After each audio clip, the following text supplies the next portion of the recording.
সুপ্রিয় দর্শক আসসালামু আলাইকুম। আজকে রেসিপিতে স্বাগতম জানাচ্ছি।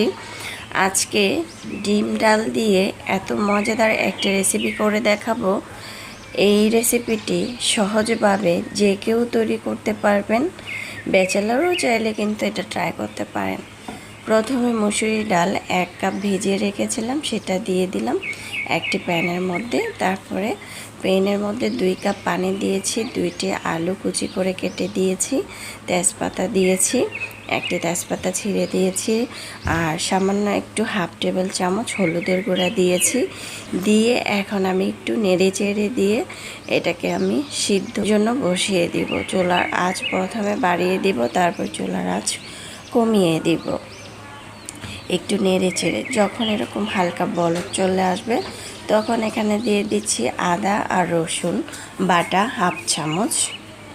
তারপরে আদা রসুন বাটা দেওয়ার পরে দিয়ে দিচ্ছি কিছুটা পেঁয়াজ কুচি, কিছুটা কাঁচামরিচ, এগুলা আস্ত দিতে পারেন। তারপরে রসুন কুচি, আস্ত রসুন কুচি। তারপরে দেখতে পাচ্ছেন ডালটা সুন্দরভাবে সিদ্ধ হয়ে গিয়েছে। পর্যায়ে দিয়ে দিচ্ছি টমেটো কুচি, আবারও কিছুটা পেঁয়াজ কুচি দিয়ে একটু নেড়ে চেড়ে দিচ্ছি, আস্ত কাঁচামরিচও দিচ্ছি। ডালটা সুন্দরভাবে কিন্তু সিদ্ধ হয়ে আসছে, দেখতে পাচ্ছেন।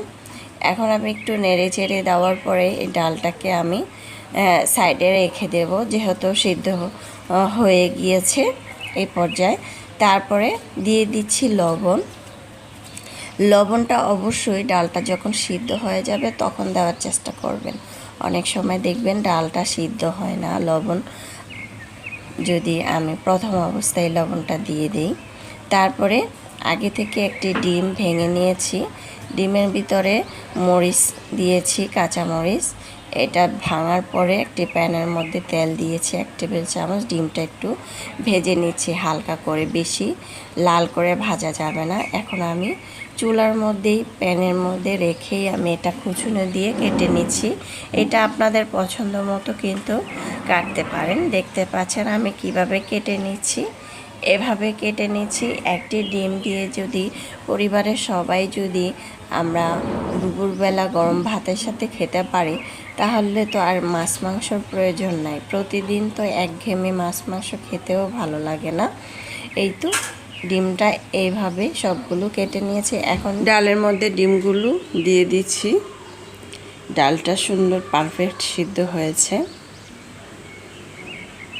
সবগুলো ডিম আমি দিয়ে একটু নেড়ে চেড়ে নেব আর একটু বলক এনে নেব। তারপর আরেকটি প্যানের মধ্যে দিয়ে দিচ্ছি 2 টেবিল চামচ তেল। তেলের মধ্যে 2টি শুকনো মরিচ, 1 চিমটি আস্ত জিরা। এগুলো একটু ভাজা হলে দিয়ে দিচ্ছি রসুন কুচি, দিয়ে দিচ্ছি পেঁয়াজ কুচি। এখন এগুলো একটু ভেজে নিব।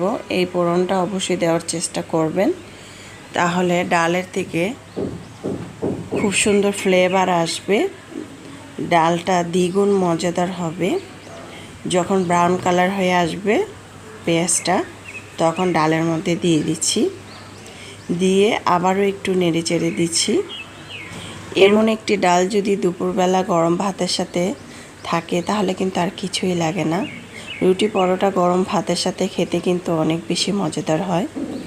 এখন ধনেপাতা কুচি দিয়ে আমি ডালটাকে উঠিয়ে নিব।